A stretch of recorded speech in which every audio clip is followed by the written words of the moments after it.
Amy and Jack had always enjoyed their weekend hikes. It was their way of escaping the routine, reconnecting with nature and each other. The dense forests of Oregon had always been their favorite, with towering pines and moss-covered trails that made them feel like the only two people in the world. This weekend, they decided to explore a new path, a trail they found on an old map in a dusty corner of a second-hand bookstore. It seemed secluded, perfect for the adventure they craved. Little did they know that the map was ancient, leading them into a part of the forest that no one dared to enter anymore. "We need to find shelter," Jack said, his voice barely audible over the roaring wind. Amy nodded, her eyes wide with fear. The temperature had dropped suddenly, and a bone-chilling cold seeped into their soaked clothes. Their phones had lost signal hours ago, and the last sign of civilization had been miles back. They were utterly alone. As they trudged through the mud, the forest seemed to close in on them. Branches reached out like skeletal hands, and every crack of thunder made them jump. Then, in the distance, they saw it, a faint light flickering through the trees. "Look! A house!" Amy exclaimed, relief washing over her. They hurried towards the light, their hope rekindled.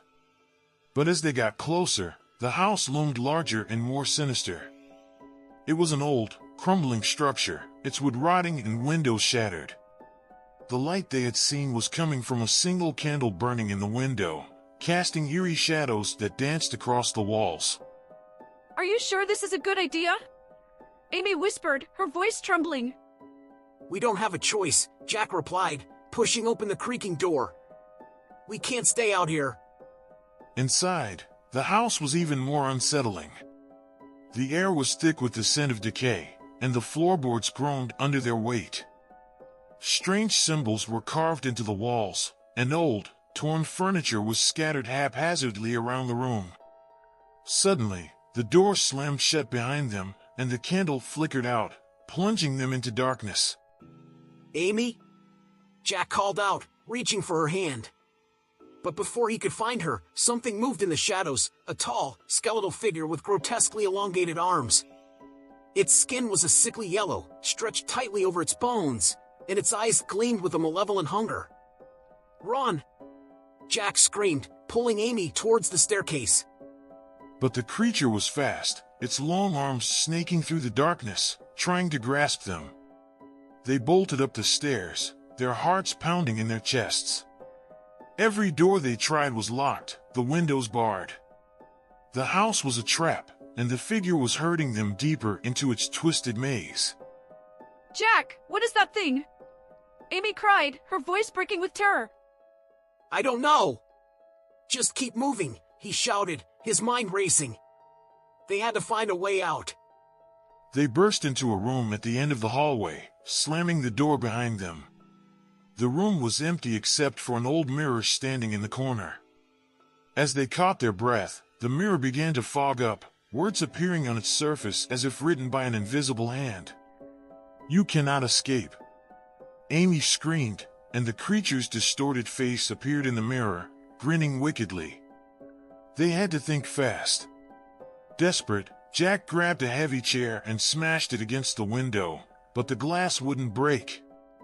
"No! No! We are trapped!" Amy sobbed, backing away as the door slowly creaked open. The creature entered the room, its body contorting in unnatural ways as it moved towards them. Its long fingers, tipped with sharp, black nails, reached out, and Jack knew they wouldn't make it out alive. Just as the creature was about to strike, a blinding light filled the room. The first rays of dawn had pierced through the storm clouds, flooding the house with sunlight. The creature let out an ear-piercing shriek, its skin blistering and smoking as it recoiled from the light. "Now, Amy! Run!" Jack yelled, kicking open the door. They sprinted down the stairs, through the front door, and out into the safety of the morning sun. Behind them, the house seemed to shudder and groan as the creature thrashed inside, unable to step into the daylight. They ran and ran until they reached the familiar trail, the forest now bathed in the warm glow of sunrise. Exhausted and shaking, they finally stopped to catch their breath. Did that really just happen? Amy asked, her voice hoarse. Jack nodded, too shocked to speak. They didn't look back, fearing that if they did, they might see the creatures still watching them from the shadows. When they finally made it back home, the safety of their house felt surreal.